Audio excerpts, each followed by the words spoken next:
It is time for us to hit STP, the Spanning Tree Protocol, and a couple of hours, I believe, here of lecture and labs. Plenty of labs coming up. We do have some very important theory to cover first and some walkthroughs.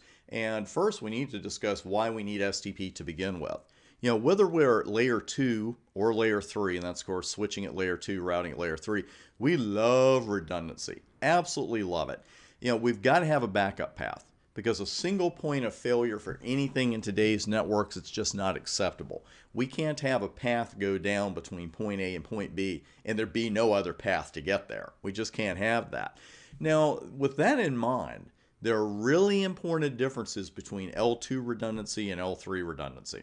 And if you haven't worked with a routing protocol yet, no worries. We're definitely going to take care of that later in this section or in this course. But with layer 3 routing protocols, and I know you've worked with RIP now, but not a ton of OSPF and EIGRP, these protocols allow us to use secondary paths in addition to the primary paths, because there will always be a better path or a best path. But we have these other valid paths that are just sitting there. Well, layer 3 routing protocols, they allow us to use those secondary paths in addition to the primary paths, making equal cost load balancing and unequal cost load balancing possible.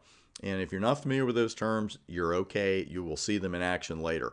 The point is that layer 3 routing protocols really encourage use of secondary paths. And with routing, as you'll see, we want to use as many of those paths as is feasible. Now at layer 2, our redundant paths, our backup paths, if you will, they need to be ready for action in case the primary path fails, in case a port along that path goes bad. But they are not by default going to be used in addition to the primary path.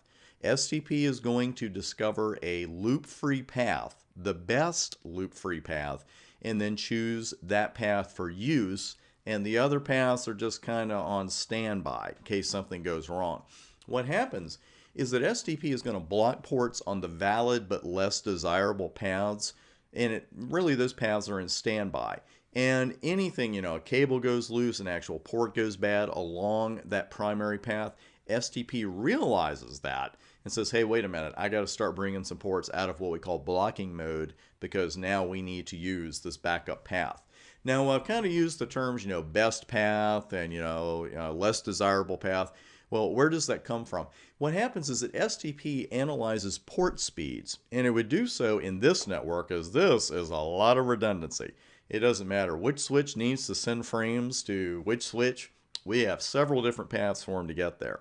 And STP would analyze this and say, okay, here's the best path to get from A to B or to send frames from here to point B. And I'll put the other ports in blocking mode so that we have one loop-free path. And STP again would determine not only which ports should be open, but which ones will be closed, and also in case a currently open port goes down or some other problem arises, STP says, okay, here's the next port that should be open. Switching loops, that's what STP helps us avoid, switching loops, and it works so well that plenty of networks do not even fine-tune spanning tree protocol.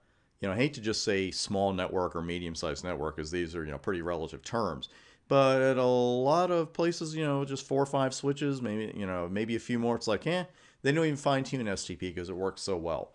And it helps them avoid switching loops. Now, switching loops, and I'll remind you of this more than once, happen at layer 2 of the OSI model. Because when we're in the exam room, we're in there to what? We're in there to win. We're in there to score points, not give them away. If Cisco is asking us a question about a switching loop or an L2 loop, they're talking about spanning tree protocol, as opposed to routing loops, which we will discuss in the routing section. But just watch that. It's a big difference, switching loops and routing loops. We're talking about switching loops here.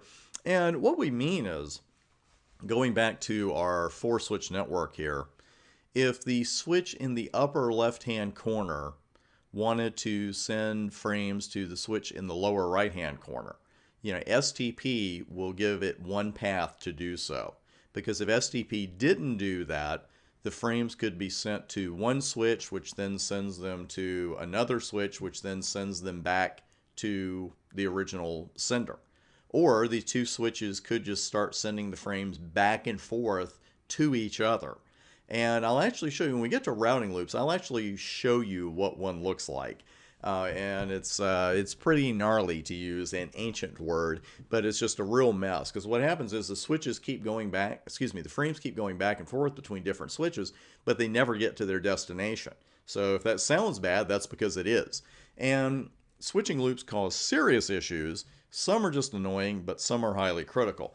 Now, the thing is, the MAC address table entries are going to continually change, and we're going to do a walkthrough on that. You're going to see exactly what I mean.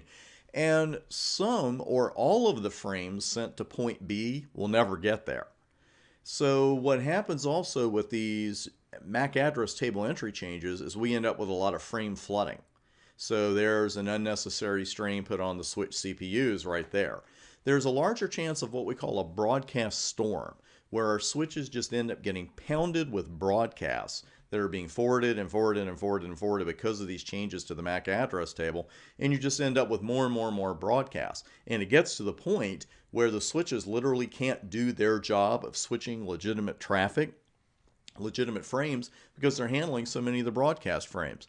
And then finally, if all that weren't bad enough, there's a lot of wasted bandwidth with a switching loop. You're just sucking up bandwidth unnecessarily. Now again, here's a quick reminder about routing loops and switching loops. I'm not going to hit you over the head with that again. Layer 2 is switching loops, layer 3 is routing loops. Okay, a small hit there, but do watch that on exam day. And what happens here, and I've mentioned this before, but we're going to go into a little more detail here. Because if a problem arises with an open port, STP runs what we call the spanning tree algorithm, and it's going to recalculate the available paths and determine which port should be open to compensate for the problematic port or ports. You know, you could have somebody yank a cable out and all of a sudden, you know, what do you got? You got a mess. Well, STP will start bringing these ports that were not being used from blocking mode into forwarding mode, which is again going to leave one loop-free path between any two endpoints in our switching network. Now, why did I mention that when I just mentioned it 2 minutes ago? Well, here's why. There are intermediate stages that are built into the blocking to forwarding move that help guard against switching loops forming during the transition. And we're going to cover all of these port modes in depth in this section. But what I want to call to your attention now is, with very rare exception, and there's usually one, there's always one in networking, who am I kidding?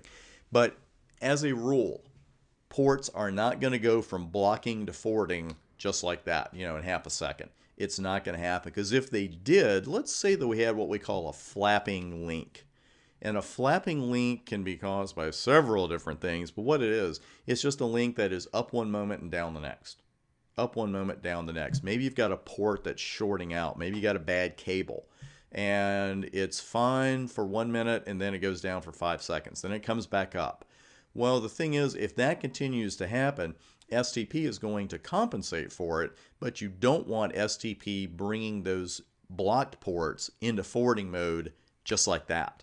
Because if the STP did that, and then that link suddenly comes back up, it just keeps flapping, then you have a little bit of a problem, and you have the danger of a switching loop. So when we talk about these modes and later the STP timers, these things are there for a reason. They're not just there to memorize for the exam. Please trust me on that.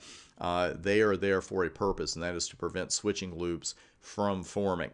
Now, that's all fine, you say, but what about these redundant paths? You know, if you're like me, you know, maybe you're a little hard-headed. Maybe you get told theory, because this happens to me. It's like, yeah, I get told I can't do something. I think this just comes from, you know, my childhood. And, you know, my mom said I was that way then. It's like, don't do that. Why not? Why can't I do that? Well, why can't I use every single path from A to B for switching?